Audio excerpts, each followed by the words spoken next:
Ladies and gentlemen, welcome back to the channel. Welcome to another edition of the Greatest Superstar Tournament. Saturday night's main event in Houston, Texas.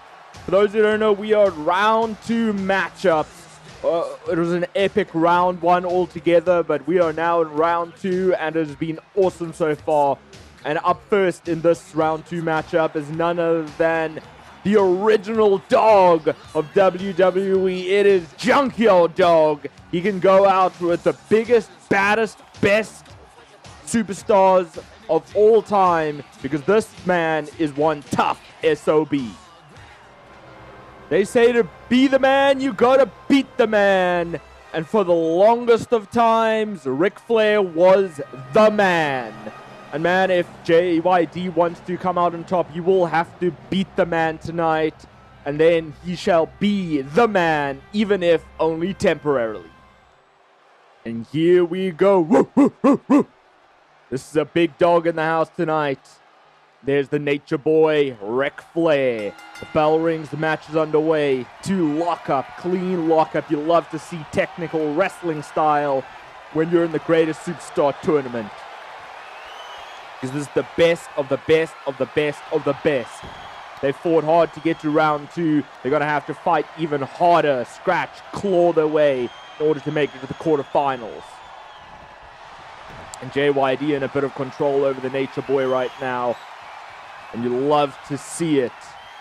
This man, JYD, Junkyard Dog, does not get enough praise for the work that he did in the 80s, man. He was just really, really good. I don't think he ever won a title, which is just shocking. But he put in the work. He put in the effort. He got himself over. Crowd loved him. And he just did incredible things. Now Ric Flair with the leg sweep. And just taunting to the crowd, saying, this is the best that I get to face off against. Come on. I deserve better than this. Clearly underestimating JYD, and that's a bit of a problem. You underestimate the man, that's when you lose already. That's the mind games that's played. A lot of people think Junkyard Dog isn't that great, but I think he's better than people actually give him out to be. A rear naked chin lock there by Ric Flair. But the power, the strength, I was going to say to kind of try and get out of it was Junkyard Dog, but Ric Flair with the wherewithal to actually just change the maneuver. Which is actually exactly why Ric Flair is so damn great.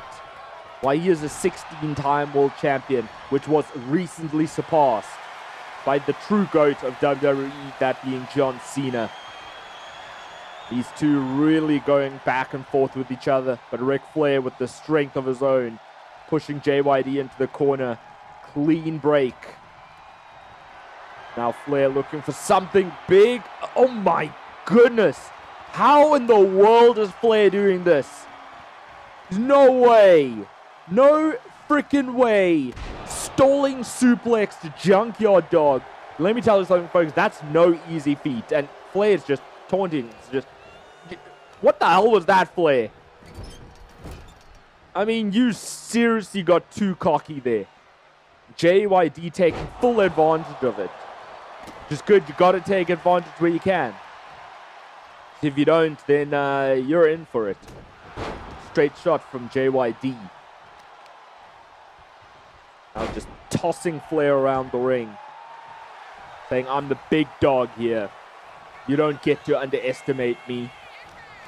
I am a man for a reason. I became popular for a reason. I'm a Hall of Famer for a reason. I'm just going to choke him out.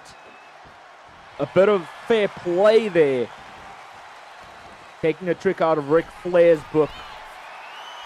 Ric Flair obviously known as the dirtiest player in the game. Junkyard Dog just giving him a taste of his own medicine. And in with the cover goes JYD and 2.5 count.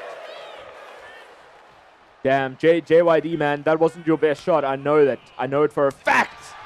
Flair went for a chop that had no effect on Junkyard. And now in with a bear hug from JYD, trying to squeeze, anaconda-like squeeze to Ric Flair. The Ric Flair finding an escape for it. Now chop again, double chop, stomp to the foot, knee strike. And off the ropes goes JYD. Ric Flair turning around, spinning around, neck breaker. Damn, I've never seen Ric Flair use this kind of moves in his arsenal before.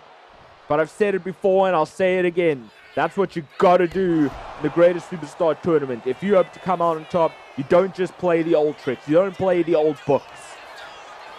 You bring out something new, different. So that you then do come out on top, and figure four is locked in. Locked in on JYD. JYD has nowhere to go. There's no escape unless Ric Flair decides to let go for zero reason at all. That is a questionable call, in my opinion. Flair obviously thinks he's got this in the bag and just wants to inflict more punishment. But in my opinion, you can't. In a match with the stakes as high as this, you can't get too cocky. And after that big clothesline to JYD, JYD's out of it. Holy damn. Don't know what that was all about, but I mean, Flair got the win in the end. It was just a bit of a random finish, so you have to wonder what exactly happened in the middle of that ring that caused a finish like that. JYD maybe just had zero strength left in him after having that figure four locked in him. Flair obviously let go. Wanted to maybe check things were right. Clearly they were kind of not really, because then it was just a random ass finish. I mean, this could very well, damn, that was a devastating knee drop from Ric Flair. That actually may have essentially discombobulated JYD altogether. But at the end of the day, whether you like it or not, the Nature Boy Ric Flair makes the quarterfinals. And this quarterfinals shaping up so damn well. Every superstar in this quarterfinal so far has just been incredible names, incredible athletes, and just brings so much more excitement, so much more adventure, just makes you wanting more. And speaking of wanting more, folks, this isn't the only match tonight. We've got one more in our main event. Oh my goodness. Yep. It's round two because he advanced in round one, making an epic entrance, which we did not get to see in the first one, but we do get it tonight. It is the absolute beast, the unstoppable force, the immortal, the Bull Goldberg. Through those fireworks and all, looking absolutely more jacked, more incredible, more fantastic than ever before. And you have to feel sorry for his opponent tonight. And Zariba time, because Goldberg's opponent is none other than Tito Santana. A surprising win in the first round, made it to round two, but will he make it even further? That is the question in everybody's mind. Goldberg is ready, and again, I said you'd feel sorry for Goldberg's opponent tonight because he is jacked. He is more determined than ever before. He actually has sour grapes over Saturday night's main event because of his match against Gunther, but he decided, hey, I'll make one more return so that I can show exactly the unstoppable force that I really am, exactly who I really am, and go out the right way. And let me tell you something, even if he loses against Tito Santana, which I'm not gonna lie, I'm not selling Tito short. I think he's underrated. I think he's really good. But against Goldberg, I don't think he really stands a chance. I don't foresee him winning. But he might come out with an upset victory for all we know. You never know. Never count any superstar in this tournament out. Because with the stakes so high, you are more determined than ever before to make sure you come out on top, that you make it to the next round, and even further and further and further. But Goldberg is just, I think he's the most determined between these two superstars. Tito Santana has something to prove, but Goldberg is just out here just to be an unstoppable force altogether. What a slam to Tito Santana. Santana looking absolutely troubled right now. Goldberg just picking the pieces. Just taking his sweet time against Tito Santana. Goldberg obviously thinks he's got this match in the bag, but this is why you can't count the man out. Tito Santana just like that. Oh no, he fell short. That was a big mistake. Shouldn't have done it if you didn't know you were going to get it, man. Against the likes of Goldberg, you cannot make those errors. Just not one bit. And deadlift power slam from Goldberg straight into the cover. Believes it's all over, but not just yet. You're going to have to hit your biggest moves, I believe, against Tito Santana if you hope to come out on top, Goldberg. Tito Santana in that atomic drop and off the ropes. The athletic ability, and again fell short. Dude, come on. And then the heel hook locked in tight, but just like that, the desperation from Tito Santana to try and escape that, because he knew he was in deep trouble. If Goldberg had hit that, wrenched that even harder, that would have been all over. That is for damn sure. Tito Santana really fighting back against Goldberg, but not managed to get the big man down yet, but there he does. Sweet drop kick, picture perfect. Straight to the chin. I'm going to target the knees a bit. It's a great strategy.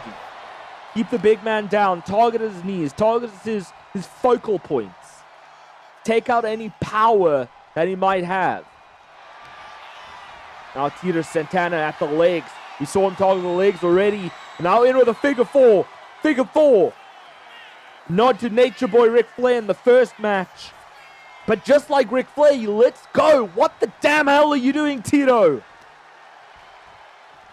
In a match with the stakes so high, you cannot just let go of a maneuver like that. You keep it locked in, even if he escapes, even if he reverses. You keep it locked in for full effect, because now Goldberg has taken full advantage with that massive spear, cutting Tito Santana in half. And that is surely it, folks. That is surely the end of the match, but no. Tito Santana finds a way to kick out. But he made the biggest mistake of his life, biggest mistake of his career, by letting go of the figure four leg lock, when it could have been effective, when it could have maybe gotten the job done if he just held it in. Jackhammer, cutting the man in half, destroying the man completely, and that is the end of the match.